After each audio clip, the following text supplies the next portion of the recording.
Podcast Penerbit BRIN, podcast penerbit ilmiah masa kini. Halo kawan BRIN, selamat datang di podcast Penerbit BRIN. Perkenalkan, saya Aulia Sabilina yang akan memandu acara podcast kali ini.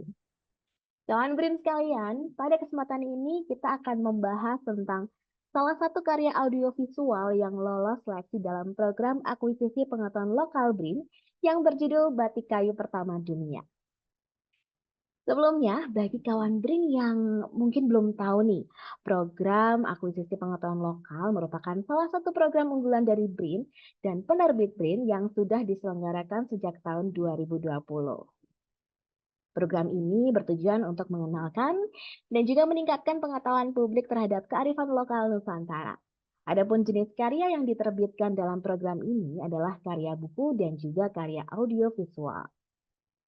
Nah, kawan BRIN sekalian, kali ini tentunya saya tidak akan sendirian nih, karena saya akan berbincang-bincang dengan produser dari film Batik Kayu Pertama Dunia, yang tentunya merupakan narasumber kita di podcast kali ini, yaitu Bapak Awaludin Zufi Mualif. Ya kawan BRIN, langsung saja kita panggil Bapak Awaludin Zufi Mualif. Podcast Penerbit BRIN, podcast penerbit ilmiah masa kini. Halo, selamat pagi Pak Awaludin. Selamat pagi Mbak, selamat pagi, selamat pagi. Iya, ini saya biar lebih santai akrab, saya izin panggil Cak Udin gitu ya. Ya, ya. Oke, nah perkenalkan saya Aulia Stabilina nih Cak yang akan memandu podcast kali ini. Oke, bagaimana kabarnya nih Cak Udin? Alhamdulillah baik, baik, sehat Mbak, sehat. Alhamdulillah, luar biasa.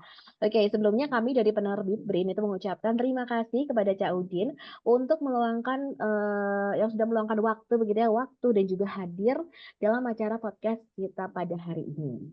Sebelum saya jelaskan secara singkat profil dari Cak Udin, mungkin Cak Udin ingin menyapa langsung gitu ya kawan BRIN yang sedang menonton dan memperkenalkan diri. Silakan Cak. Oke, selamat pagi untuk teman-teman kreatif, teman-teman inovatif semua di Indonesia. Salam dari Jogja. Ingat, kalau main ke Jawa Tengah, ke Jawa Timur, jangan lupa ke Jogja. Karena Jogja terbuat dari angkringan, gojekan, dan kreativitas tanpa batas. Oke, luar biasa. Jadi main ke Jogja nih. Baik, terima kasih Cak Udin untuk perkenalan singkatnya. Selanjutnya, izinkan saya untuk menyampaikan profil dan informasi terkait Cak Udin sebagai narasumber kita hari ini. Oke, Cak Udin eh, Cak atau Bapak Awaludin Gufi Mualif nih lengkapnya itu lahir di Surabaya 19 Juli 1988. Ia pernah menjabat sebagai Ketua Les Bumi atau Lembaga Seni dan Budaya Muslimin Indonesia PWNU Daerah Istimewa Yogyakarta pada tahun 2017 hingga 2022. Dari tahun 2013, Cak Audin memiliki banyak pengalaman dalam mengkoordinir kegiatan. Salah satunya ia menjadi project manager pameran Kembulan dan juga pameran Ilir-Ilir di Galeri Opak Yogyakarta dan juga masih banyak lainnya loh. Selain itu, Cak Audin juga aktif menghasilkan karya-karya yang luar biasa. Di antaranya, novel berjudul Pelik di tahun 2015, novel berjudul Pekik di tahun 2016, dan untuk karya ini itu dengan mengalisastrakan karya seni rupa Andre Tanama. Selanjutnya di tahun 2017 novel berjudul Linglung dan di tahun 2019 sebuah karya antologi puisi berjudul Rasan-Rasan. Wah, luar biasa banget nih. Luar biasa sekali dan menginspirasi sekali ya kawan BRIN untuk profil dari Cak Udin ini. Baik, tanpa berlama-lama, kita langsung saja kita diskusi, kita ngobrol-ngobrol bersama Cak Udin mengenai film Batik Kayu Pertama Dunia. Nah, Cak Udin,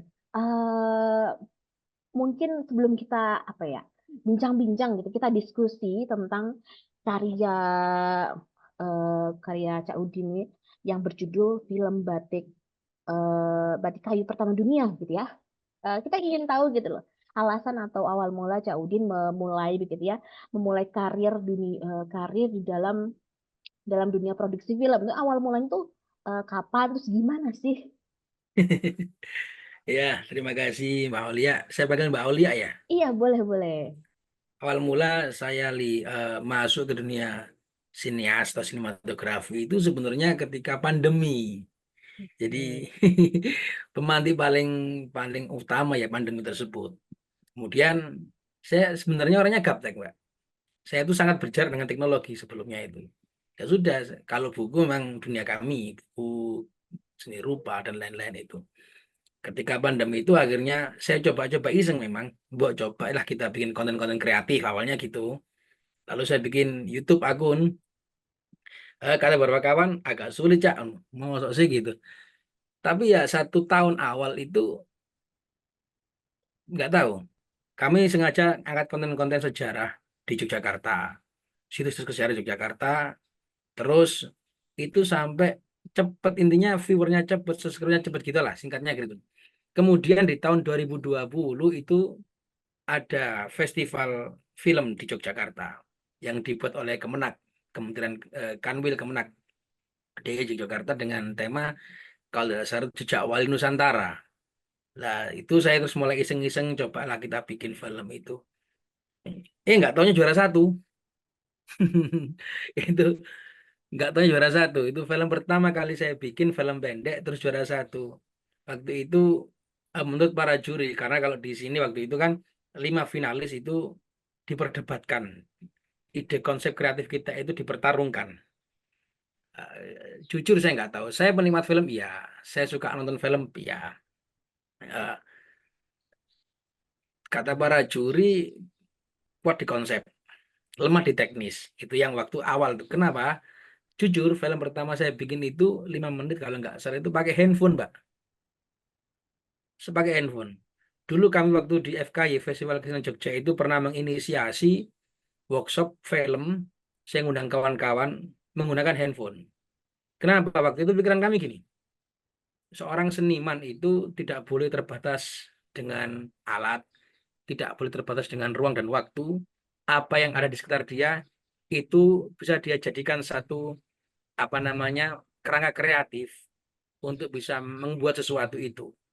Pun hari ini ketika kita tahu eh, handphone itu sudah menjadi kebutuhan sangat pokok bagi masyarakat kita di semua generasi, kenapa tidak kita inisiasi itu? Kita bikin workshop film menggunakan handphone. Kalau saya memang awalnya itu skrip ya, buat naskah, buat apa itu. Itu yang pertama kali 2020. Saya tertarik dengan film, mohon maaf, tertarik memproduksi film itu jujur karena awalnya iseng, Mbak. Kalau penikmat film, iya. Penikmat kisah-kisah film, iya. Saya suka nonton film. Apalagi yang klasik dan berbau sejarah. Tentu story. Dan film-film dokumenter itu saya sangat menikmati sekali.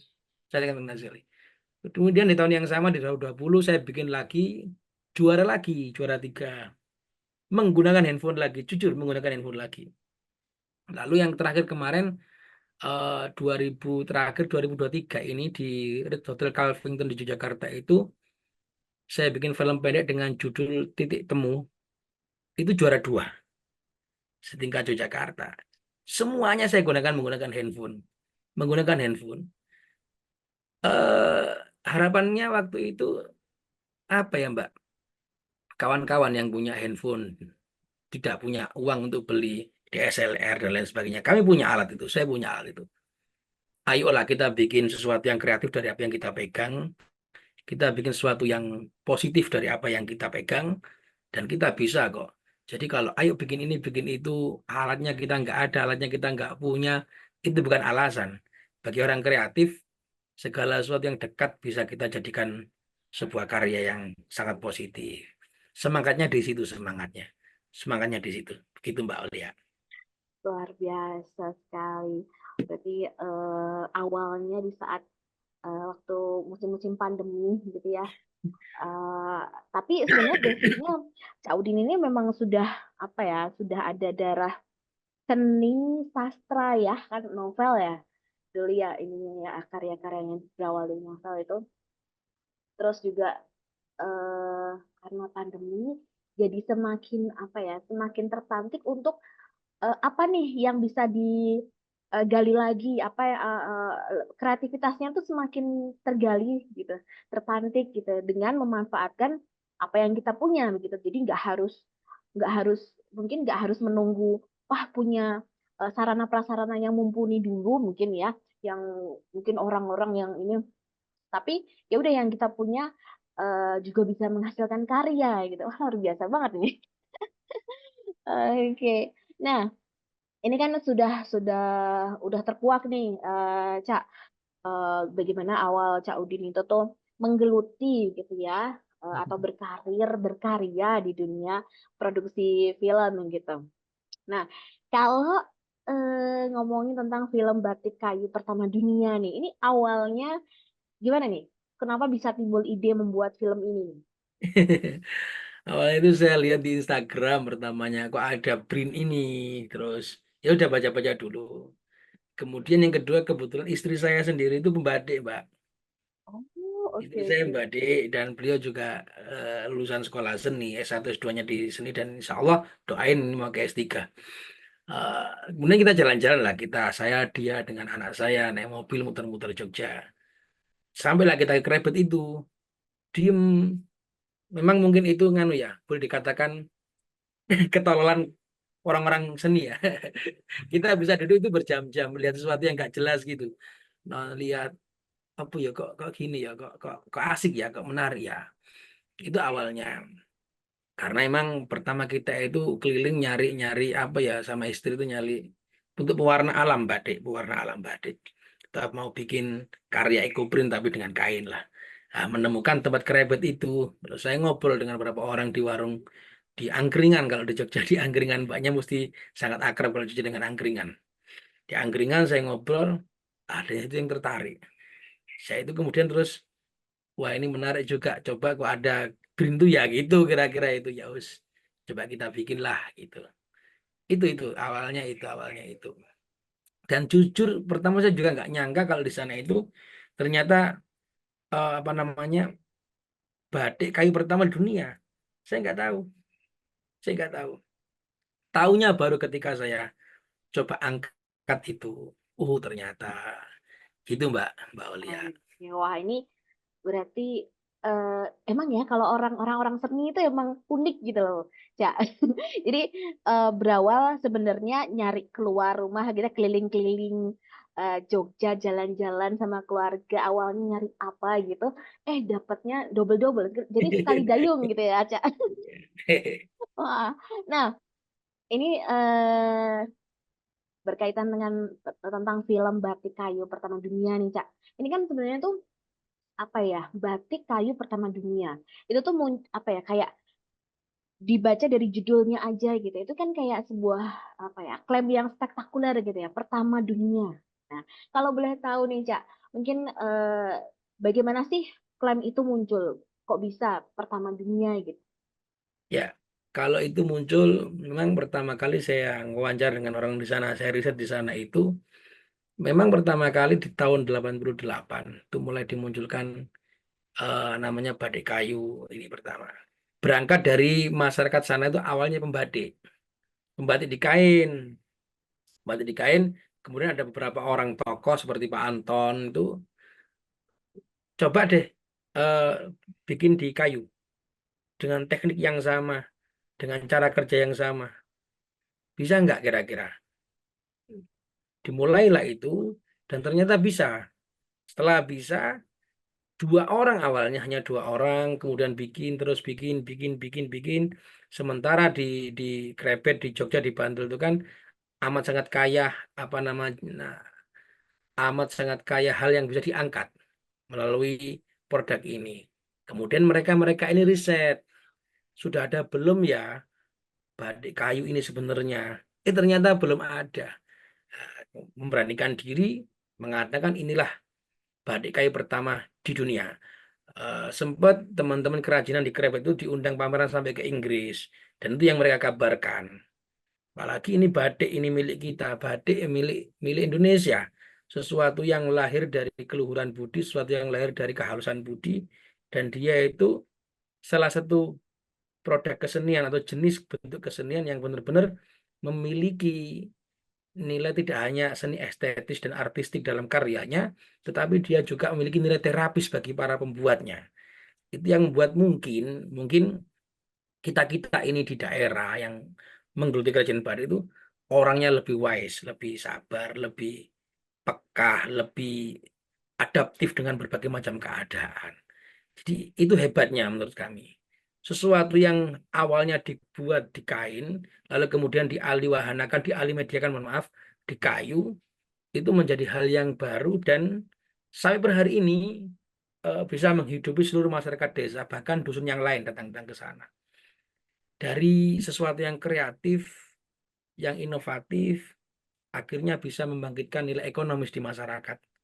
Itu yang luar biasa, Mbak. Maka ketika mereka mengatakan ini batik kayu pertama di dunia, oke, saya katakan oke. Saya tanya istri saya juga, karena beliau di batik, ininya kuliahnya di batik, prakteknya juga batik, sampai hari ini pun batik gitu kan. Emang oke, emang nggak ada. Maka ketika mereka pemeran di Inggris menyampaikan itu, mereka pun fine. Oh iya ya, karena batik. Beda kalau pahat nggih, beda kalau nanti digores nggih, itu sudah lukis. Tapi tekniknya atau digrafis dicukil, itu beda, itu milik-milik teman-teman di Eropa di Barat. Tapi ketika batik yang dimunculkan lalu medianya digunakan kayu, ya memang itu pertama di dunia dan kita patut bangga terkait hal itu. Kita patut bangga, Pak. Itu. Wah, luar biasa. Makanya eh, kita kita dari tim penerbit brand gitu tuh kita penasaran nih, Cak. Eh, wah, kok bisa ya batik kayu pertama dunia gitu? Kok awalnya gini, wah, emang beneran ya kan kita nggak terjun langsung gitu ya. Jadi makin penasaran nih, wah, coba ini bener-bener harus didiskusi ini di podcast nih. Jadi eh apa ya? Jadi terjawab gitu ya. Memang memang benar gitu. Ini batik kayu. Kadang kan kalau kalau saya kemarin sudah lihat filmnya begitu ya saya. Mungkin sekilas tuh kayak kalau misalnya mirip-mirip kayak ukir gitu. Tapi kalau ukir kan ada di cungkilnya, di apa Ya. ya, di ada si kayu yang jadi timbul sesuai desain gitu ya, sesuai si desain batiknya. Tapi kan kalau ini kan bener-bener kayak orang lagi ngebatik, tapi medianya itu kayu gitu. Ya. Tapi memang memang apa ya, batik kayu ini di daerah Krebet Bantul ya, itu memang rata-rata warganya banyak yang menggeluti ini apa namanya, bisa dibilang kesenian atau apa ya kalau ini ya saya. Kalau kalau kami sih, kalau saya pribadi mengatakan ini produk kesenian, meskipun orang-orang mengatakan ini produk kerajinan. Bedanya hanya satu, karya seni itu berada di galeri-galeri yang mapan, yang satu karya seni itu berada di pasar-pasar yang di pinggir jalan. Ketika itu terus diklasifikasikan berbeda, oke lah, terserah. Tapi bagi saya tidak. Apapun yang muncul dari kreativitas, yaitu produk seni. Apalagi dia bisa menghidupi masyarakatnya. Jadi salah satu fungsi dari seni itu kan juga bisa menghidupi. Dia tidak hanya menghidupi pikirannya, rasanya, atau behavior secara psikomotoriknya, tapi dia juga bisa menghidupi betul-betul kehidupan yang ada di sana. Itu yang saya katakan ya produk seni. Terlepas orang mengatakan ini kerajinan lah, monggo terserah. Tapi ketika kita lihat ada unsur keindahan, ada unsur yang unik di sana, ada unsur kearifan lokal yang diangkat dan mau disampaikan, itu produk budaya seni itu sendiri. Kalau saya itu boleh teman-teman berbeda, boleh kita berdebat lama-lama, tapi yang jelas itu pandangan saya terkait Hmm. kerajinan di Krebet, Pak. Begitu. Wah, luar biasa. Jadi makin banyak ya, Cak ya, varian batik, eh, varian media batik ya tentunya ya. Kalau batik ya batik Indonesia, tapi medianya maksudnya medianya Ya. ada yang di kain, ada yang di kayu begitu ya. Ada yang juga dilukis begitu ya, di satu apa ya, kanvas gitu ya.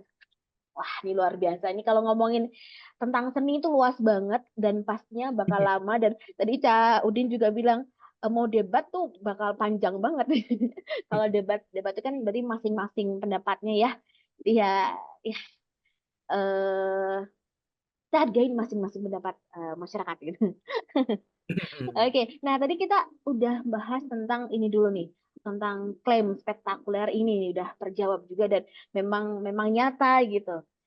ini batik kayu pertama di dunia, yaitu ada di Krebet Bantul, Yogyakarta, Indonesia nih.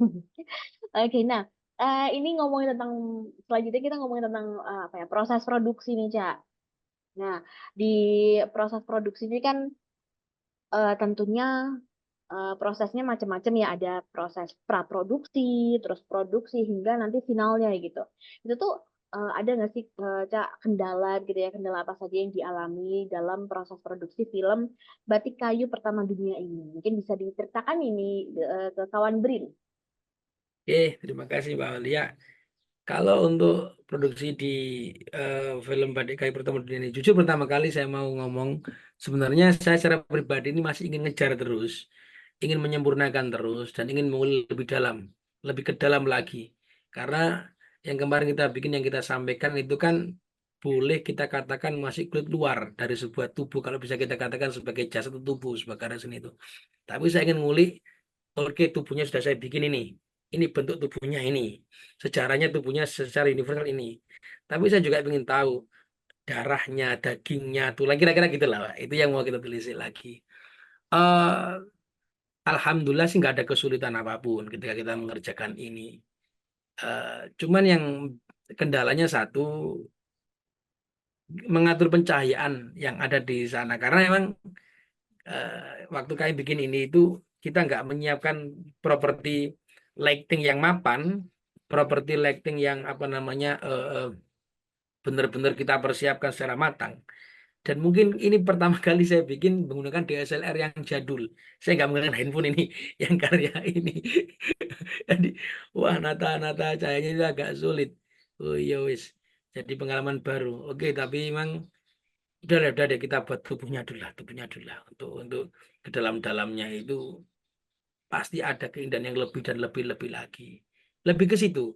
Untuk beberapa kawan-kawan di sana, masyarakat di sana ketika kita tanya, mereka sangat adaptif, mereka sangat aware, sangat open, dan terjadi banyak obrolan yang sangat menarik sebenarnya bersama beliau-beliau di sana itu. Dan sudah apa ya, mungkin hari ini Krebet itu bisa kita katakan karya produknya itu sudah ekspor keluar, Pak. Sudah ekspor keluar. Jadi justru saya ingin apa ya? Saya itu belum menemukan orang yang datang ke sana lalu eh, mengambil itu dijadikan ekspor keluar. Kenapa kok bisa seperti itu? Saya belum ketemu orangnya. Apa yang menarik? Apa yang buat ini tertarik? Apa yang membuat ini orang sana ingin membeli ini? Ini orang produk Indonesia. Kenapa harus dibawa ke sana? Kulturnya beda. Apa imajinasinya beda? Tapi kenapa kalian ngambil ini ke sana? Itu yang justru saya ingin ulik. Enggak itu tadi kalau kembali ke proses produksi, kendala paling utama kami waktu di sana itu ya apa pencahayaan yang kurang karena hampir semua rata di Krebet itu kalau sore sudah tutup, Mbak. Hmm. Jadi karyawan sudah pulang semua. Kalau kalian mau ambil shoot malam tuh setelah kerja itu kan kayaknya kurang etis nih. Orang waktu istirahat kok malah kita ganggu gitu. Padahal kadang-kadang kalau malam lewat sana itu ya artistik sekali. Sangat, wah keren sekali tempatnya. Cuma nggak ada orang yang bisa kita ajak ngobrol kan repotnya di situ. Kira-kira itu Mbak Aulia. Kira-kira itu.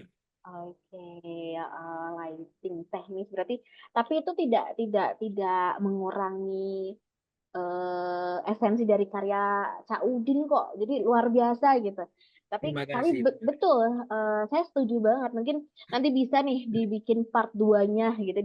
Jadi kita tetap fokus ke batik kayu, tapi dari sisi eh, mungkin dari sisi yang pengekspor gitu ya. Mungkin nanti sebenarnya banyak ya Cak ya. Kalau Ya, kalau dari satu tema itu dibahas tergantung kita dari cara pandang dari apa ya, POV-nya begitu ya, kalau anak saya bilang POV-nya dari sudut pandang mana mana dulu gitu, gak akan ada habisnya gitu. Oke, nah ini kalau prosesnya sendiri itu memakan waktu berapa lama Cak untuk pembuatannya? prosesnya kalau kami ngambil gambarnya itu 2 hari, 2 hari full Hmm. sampai sore itu 2 hari. Jadi memang apa ya dari sekian banyak yang kita ambil lalu kita padatkan jadi 5 menit itu kan agak agak ngaco sebenarnya. Seperti halnya kita lihat banyak peristiwa lalu kita padatkan jadi satu dua narasi puisi. Itu kan juga nggak mudah. Tapi di situ tantangannya. Di situ tantangannya karena ketika muncul kata batik pertama atau batik kayak pertama itu sudah sangat sastrawi menurut saya. Sudah sangat sangat kuat sekali ini. Ya ini, saya punya keyakinan bahwasanya mungkin hari ini belum banyak orang yang membahas ini dalam konteks wacana besar kesenian kita, karena masih dipandang sebelah mata sebagai hanya kerajinan. Kerajinan ya murah gitu aja kira-kira gitu. Tetapi apapun itu, ketika ini sudah sampai ke negara orang, sudah sampai ke tanah air orang lain, sampai ke cuaca yang berbeda dari Indonesia, karya seni itu punya ruhnya sendiri menurut kami. Dia punya takdirnya sendiri untuk membicarakan Indonesia dengan cara mereka sendiri itu. Kalau orang-orang filosof mengatakan seni rupa itu menggambarkan sesuatu yang tak tergambarkan, memvisualkan sesuatu yang tak terlukiskan. Itu ruhnya karya. Maka ketika batik kayu ini sampai ke sana, lalu sudah pameran di Inggris yang saya dibilang itu di beberapa negara itu, dia berbicara sendiri di ruang-ruang pamer itu. Dia menceritakan dirinya sendiri di ruang pamer itu. Yang walhasil, orang akan semakin mengenal Indonesia. Orang akan semakin mengenal ternyata ada ini, ternyata ada ini. Dari satu satu gangguan tentang hal tersebut akan menjadi muncul gangguan-gangguan yang lain. Orang akhirnya berdiri untuk datang ke kita, untuk belajar kepada kita, untuk mengetahui lebih dalam tentang apa yang kita miliki.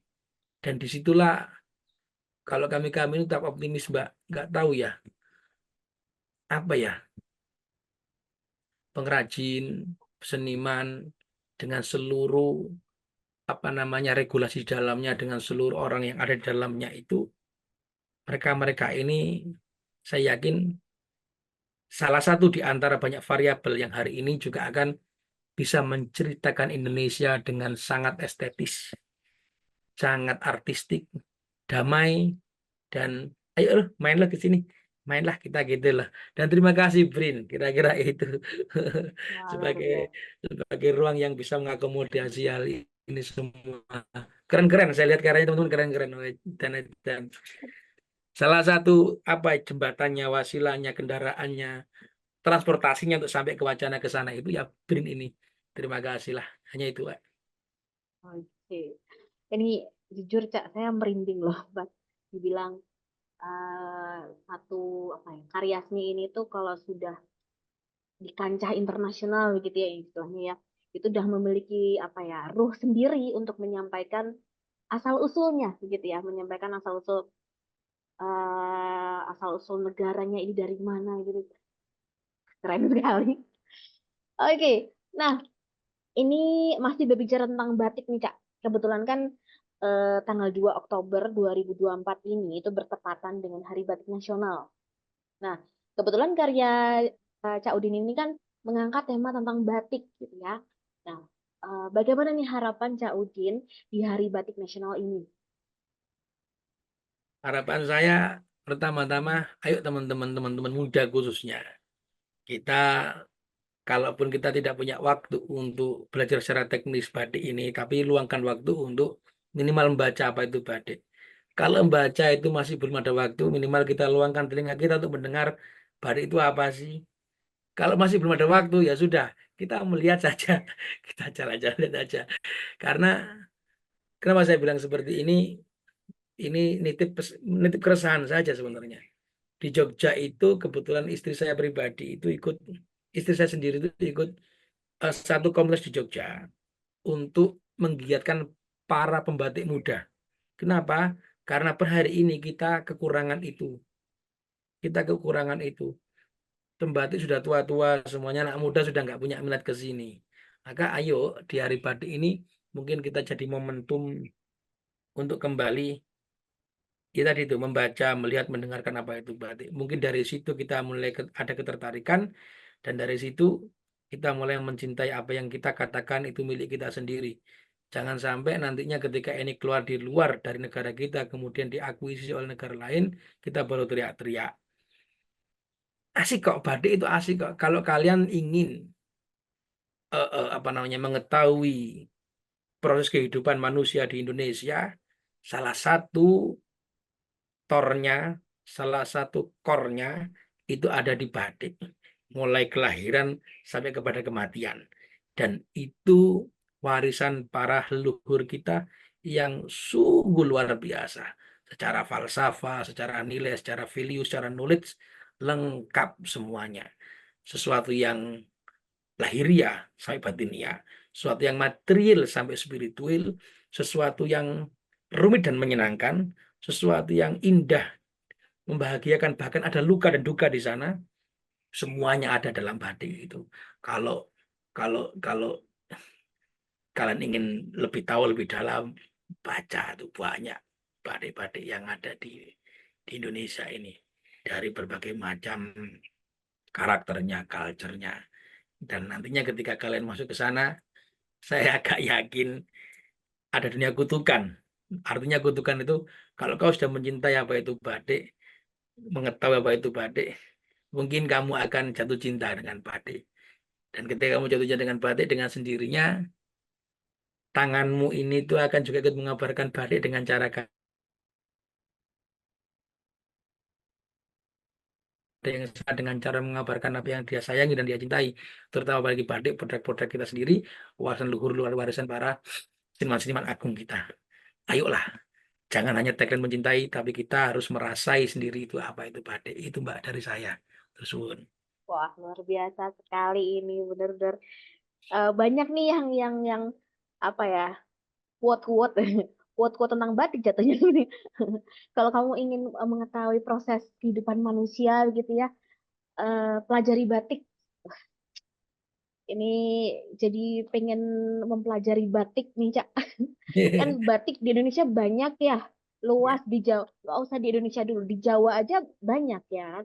Jadi wah, jadi harus nih ini terutama anak-anak muda Indonesia begitu ya, harus makin mencintai batik gitu dengan cara mereka masing-masing gitu. Harusnya mereka lebih bisa mengeksplor batik dan mempromosikan batik, biar biar apa ya, biar semakin tertandai nih batik itu di Indonesia gitu. Jangan sampai benar, jangan sampai terakuisisi negara lain. Oke, ini seru banget ngomongin batik karena batik itu luas. Tapi kita nggak bisa nih, apa namanya? Kalau kita tetap ngomongin batik secara luas banget, ini nggak bisa part satu, part 2. Banyak partnya ini podcastnya ini. Oke, nah tadi kita sudah berbincang-bincang mengenai film Batik Kayu Pertama Dunia nih, Cak. Nah, selanjutnya kita akan membahas pengalaman Cak Udin terkait proses program akuisisi pengetahuan lokal BRIN gitu. Nah, mungkin bisa diceritakan begitu ke kawan BRIN, Cak, bagaimana sih awalnya Cak Udin ini bisa mengetahui program akuisisi pengetahuan lokal dan kemudian tertarik nih untuk mengirimkannya. Walaupun sebenarnya tadi udah di-spill, udah di apa namanya, disebutin sedikit-sedikit, tapi kita mau jelasnya dong. Mungkin bisa diceritain ini. Ya, terima kasih. Ya, awalnya saya lihat di Instagram itu ada ini terus saya nanya ke teman-teman, iki apa toh? No? Ini apa sih ini? Terus teman-teman cerita, oh ini. Oke, saya buka webnya, saya lihat-lihat, saya baca-baca, asik nih. Coba lah, kita punya karya, ya sudah kita kirimlah ke sana. Waktu itu ada dua karya saya kirim, wis kirim gitu aja kirim, ya sudah. Tapi yang paling menarik eh, yaitu ada satu ruang di mana kita bisa berbagi satu pengetahuan lokal yang kemudian ruang ini menurut saya ini eh, dari saling berbagi itu kita juga bisa saling menerima antara pengetahuan yang kita kirimkan dan pengetahuan yang kita dapatkan dari teman-teman yang lain. Dan ini diinisiasi oleh negara, itu yang menarik. Jadi jangkauannya, cakupannya akan lebih luas lagi. Itu saya berpikir seperti itu. Kadang-kadang pikiran saya itu aneh-aneh, Pak. Ya, saya itu ada. Ya sudah, terus tiba-tiba dikabarin kalau ini masuk, ya alhamdulillah gitu. Masuk alhamdulillah terus. Saya sempat nanya ke yang ngirim pertama, loh Mbak, kalau mau ngirim buku gimana? Jangan. Buku apa? Saya itu punya ontologi buku bersama sama kawan-kawan, mengulik terkait kesadaran dan kearifan lokal pendidikan tertua di Indonesia itu pesantren. penulisnya banyak, tanya-tanya, akhirnya berkembang. Keren juga ya, gitu-gitu. Dari Instagram, jujur. Pertama lihat dari Instagram, terus saya nanya ke teman-teman. Oh ini, oh itu. Ada diskusi, ada dialektika. Dan ternyata ada teman saya yang juga dapat dapat apa ya, dapat intensif dari karya dia apa namanya sampaikan ke BRIN. Ini yang perlu dicatat mungkin ke teman-teman BRIN yang lain. Kalau emang kita awalnya itu niatnya hanya ingin dapat sesuatu yang sifatnya material, awal itu enggak lah. Jangan itu, maksud saya itu ya sudah, ini ada satu bentuk platform untuk mengabarkan kearifan lokal, kearifan Indonesia yang bisa kita kabarkan bersama-sama, ya sudah kita kabarkan itu. Kalau saya berpikirnya awalnya seperti itu. Teman-teman pun, walah kalau cari uang dari sini ke tempat lain kan juga banyak, kira-kira gitulah. Dapat dari sini bonus itu loh. Jadi mindset ditata itu juga penting, karena itu juga akan pengaruhi banyak hal. Tapi ya itu tadi dari Instagram, diskusi dengan teman-teman, ada ternyata, oh ya aku inginannya oleh cak, ngono. oleh bantuan juga, alhamdulillah dia teman. Ya wis nggak kata apa ya badai juga di mana daerah Imogiri. Badai, oh iya iya iya badai yang oke oke gitu. Jadi ada kebahagiaan di kalangan teman-teman. Bukan nilainya, tetapi apa ya? Bukan nilainya, tapi apa namanya? Apa ya? Hmm, kepeduliannya itu loh. Itu yang keren, itu yang asik itu sih Mbak. Itu. Wah, luar biasa. Mungkin bentuk apa ya? Bisa dibilang bentuk apresiasi Ya, gitu ya. ya apresiasi. Oke. Nah, ini oh berarti tadi Cak Udin ini nanti berkembang ya dari film nanti juga buku juga ya atau sudah buku juga ya? Kalau bukunya sudah, emang kan saya nulis. Oh, luar biasa. Oke, oke, oke, luar biasa ini. Film iya, buku iya. Ini mantap.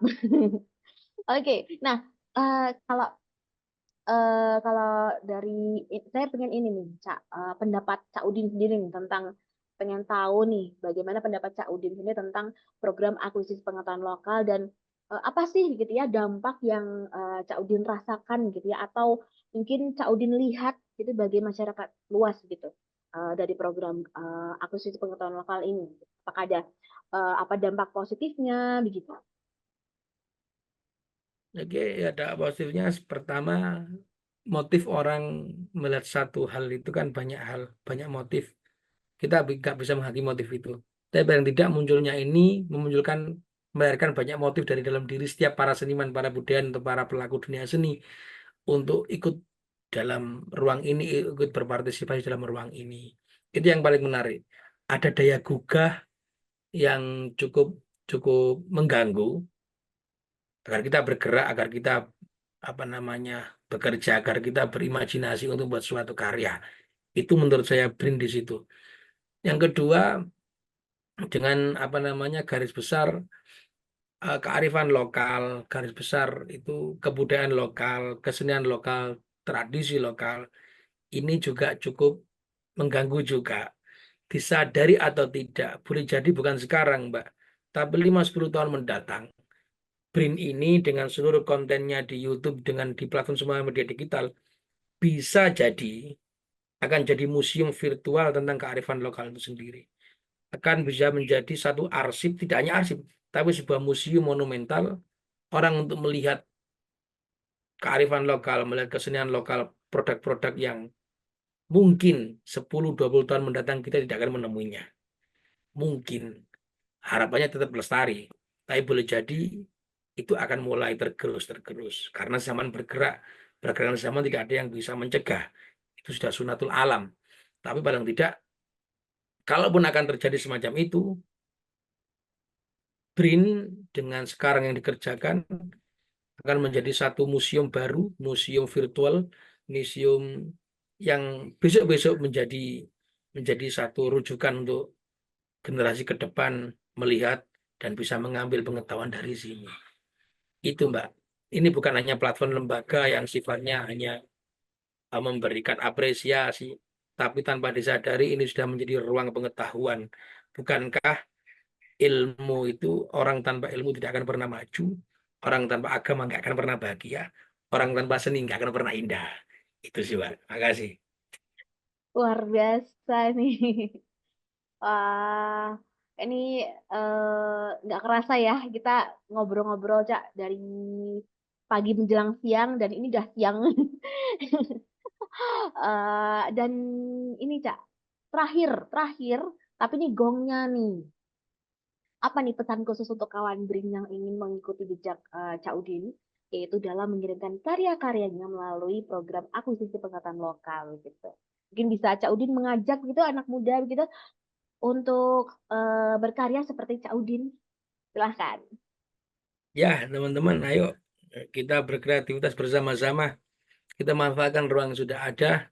Kita kumpulkan segala tenaga pikiran imajinasi kita untuk sekali lagi bukan persoalan apresiasinya nanti atau intensif yang ada. Bukan persoalan itu. Tapi mari kita bersama-sama ikut urun rembuk membuat satu ruang pengetahuan, satu ruang knowledge, satu ruang yang memiliki nilai yang sangat besar di kemudian hari. Ayo kita bersama-sama ikut di BRIN ini. Sejarah tidak ditulis hari ini, tetapi dimulai hari ini.